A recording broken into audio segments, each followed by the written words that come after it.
Some errors in psychology are not mistakes about data. They are mistakes about perspective. William James gives a name to one of the most important of these errors, the psychologist as fallacy. The fallacy occurs when the psychologist confuses their own viewpoint, what an experience looks like from the outside, after analysis, with the viewpoint of the person actually having the experience. In other words, it is the mistake of importing the observer's interpretation into the subject's mind, as if the subject's experience already contained the observer's categories. James's warning sounds simple, but it reaches very deep. A psychologist studies an experience, say, a perception, a memory, a feeling, and they describe it using concepts, attention, stimulus, association, meaning, emotion. These concepts can be scientifically useful, but the person having the experience may not be aware of those concepts at all. The experience is lived as a flow, a selective stream, a shifting sense of what matters.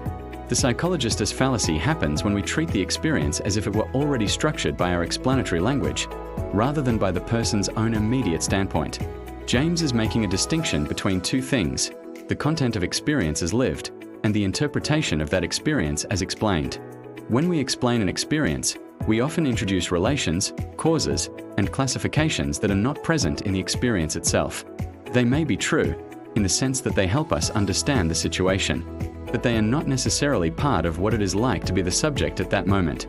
The fallacy is to assume that because the psychologist can articulate the causes and meanings of an experience, the subject must have been experiencing those causes and meanings as such. A clear example is perception. Imagine someone seeing a familiar object, say, a chair. From the psychologist's standpoint, we can say the person is responding to visual cues, integrating sensory input, matching patterns to memory, categorizing shapes, and predicting function. All of that may be a good explanation, but from the person's lived standpoint, the chair is simply there as a chair, ready for use. The subject does not experience all the intermediate processing steps.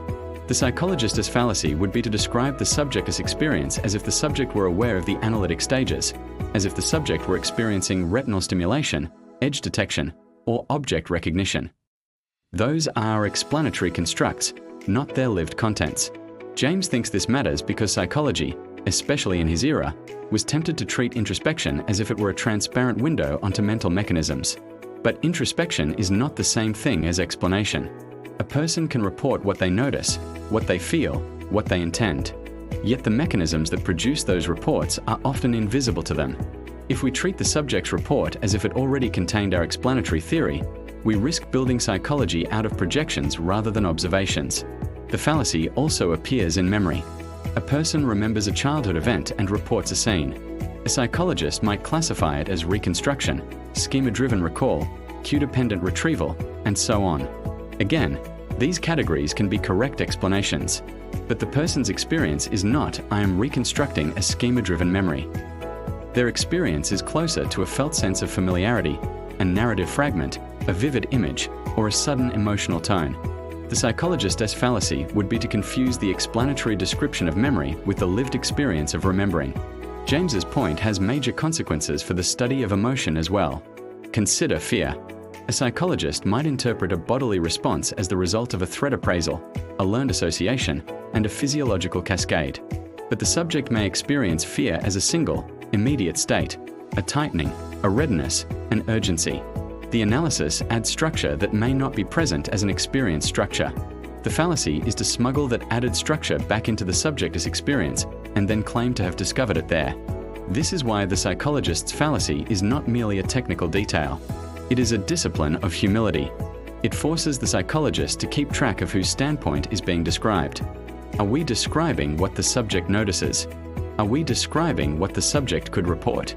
Or are we describing what the psychologist infers from theory and observation?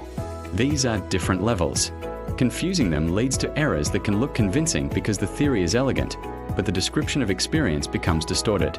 Historically, James is deeply interested in preserving the richness of lived experience while still allowing psychology to become a serious inquiry.